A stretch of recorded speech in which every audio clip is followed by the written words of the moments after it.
My dear students, I am your social teacher, MVM School, Yelahanka, Newton. Children, today's lesson, Geography first lesson, North America, Land of Prairies, Teaching Points, Introduction, Location, Physical Setting and Extent, North American Physical Division, the Western Cordilleras or Rocky Mountains, the Great Central Plains, the Appalachian highlands, last one, the coastal plains. So this is North American political division map. Children, how many continents is there? There are 7 continents. Asia, Europe, Africa, North America, South America, Australia and Antarctica. Already we are studying in 6th standard Asia, Europe, Africa. So today's lesson, North America. North America is situated in northern hemisphere and also this is recently discovered continent. In 1501, the Italian navigator Amerigo Vespucci sailed to the coast of the mainland. Then the continent was called by the first word of his name, Amerigo, so called America. Who discovered North America? Amerigo Vespucci. The continent is mostly inhabited by the Europeans. They made use of Mexico's gold. They are using gold coins in early time. The French built up profitable for trade in Canada. The Britishers exploited the fisheries and forest of the Atlantic provinces, then provinces of Canada and New England of USA also.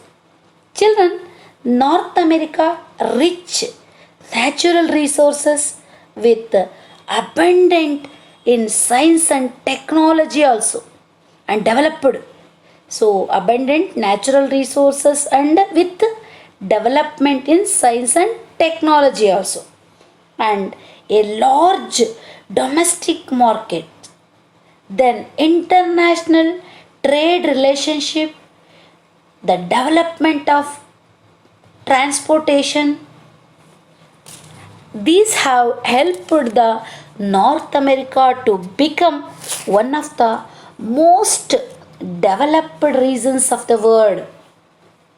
So North America was also called rich and economically prosperous country, and this continent model for progress for other continents.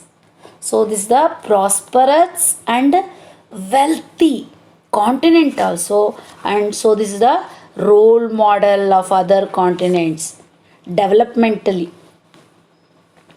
Next point, location, physical setting and extent. Location. North America is located entirely to the north of the equator. It lies within 19 degree north to 71 degree north latitudes and 50 degree west to 150 degree west longitudes.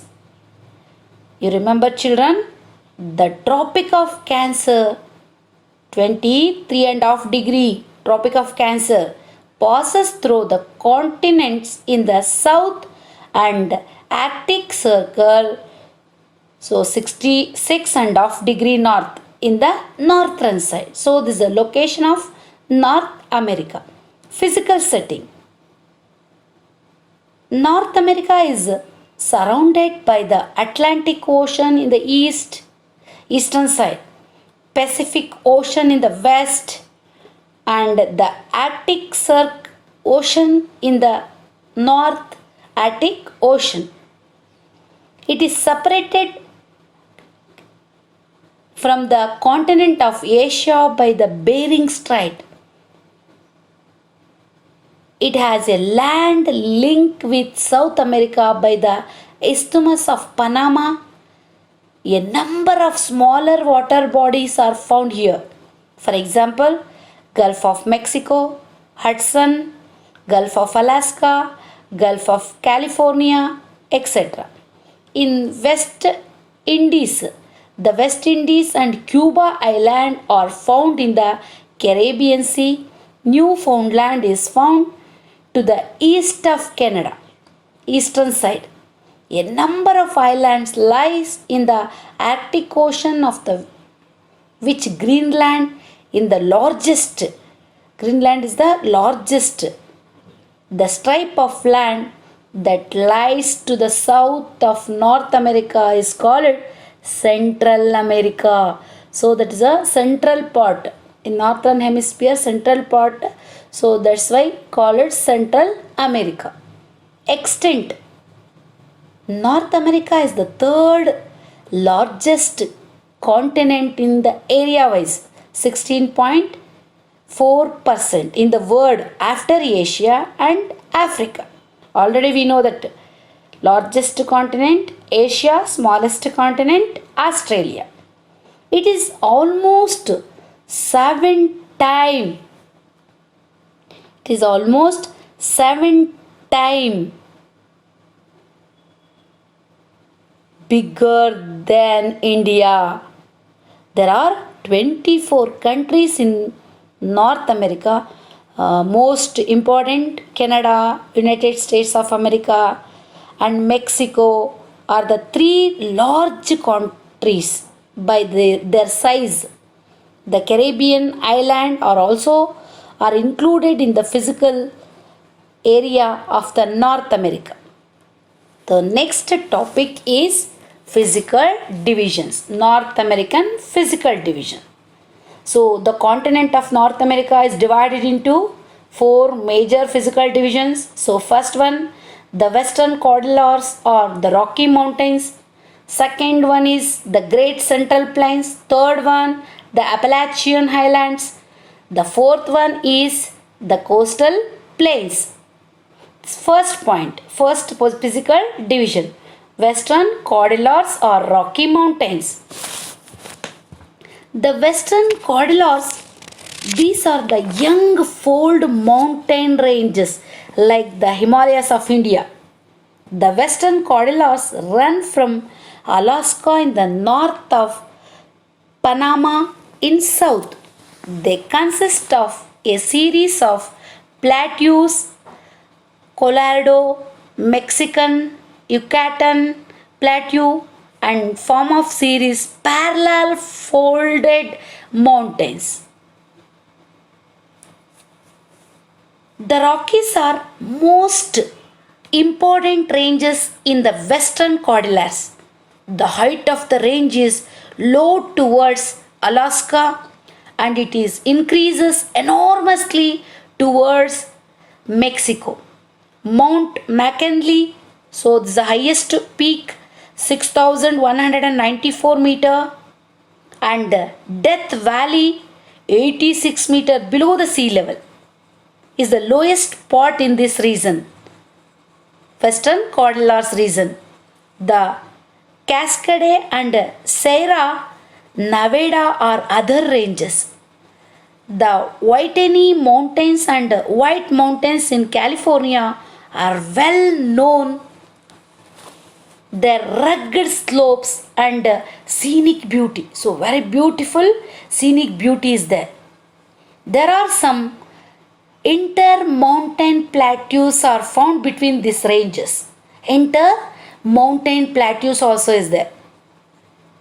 The Plateau of Columbia, Colorado, and Mexican Plateau are the important among them. So, River Colorado cuts the Colorado Plateaus and has given rise to the Grand Canyon. So, this is only can cut the Colorado Plateaus and has given rise to Grand Canyon. So, next physical division, the Great Central Plains. The Central Plains are also referred to as the Great Plains of the prairies. They lie between the Appalachian in the east and the Cordilleras in the west The plain consists of vast expanse of flat to gently rolling land. Gently rolling land. These plains are formed by the river Mississippi, Missouri, and their tributaries also. This is one of the most fertile plains of the world and is a good farming region also. The denudation of the area by ice sheets has resulted in the formation of a large number of basins. These basins are covered by lakes. So, next physical division, the Appalachian highlands. The eastern highlands are Appalachian. The eastern lands are also known as Appalachian. These extend from Newfoundland to Alabama along the eastern margin of the continent. So it can surround it. Appalachians are old folded mountains also, but have been denuded to their present height. East of the Appalachian ranges lie the plateaus and Atlantic coastal plains. The St. Lawrence Valley separates the Labrador Plateau from the Appalachian ranges also. They are rich mineral availability, coal, lead, zinc, iron ore, copper, and water power and wood. And a forest area also is there, and hydroelectricity power stations also is there. This region has a surprisingly large population. So all the variety of natural resources is there. So population also is there. It is importance in the North America economically. So this place is very significant development, economical development especially. So last one, the coastal plains. North America has quite a long and intended coastal lines, except in the south, where the Isthmus of Panama, the coastal plains in narrow in the northeast and widen towards the south and west. The average height in the 150 meter above sea level. This is a low and relatively plain area with sandy soil which is relatively infertility. Sandy soil is there, so this is not suitable for agriculture. Swamps and marshes are abundant. The coast is indented by river mouths and bays on which many seaports are located. So this is not suitable for agriculture. So that is other ports. So someone trading purpose only. So this is better coastal plains. Children, I give the class work also. Complete the class work. Thank you.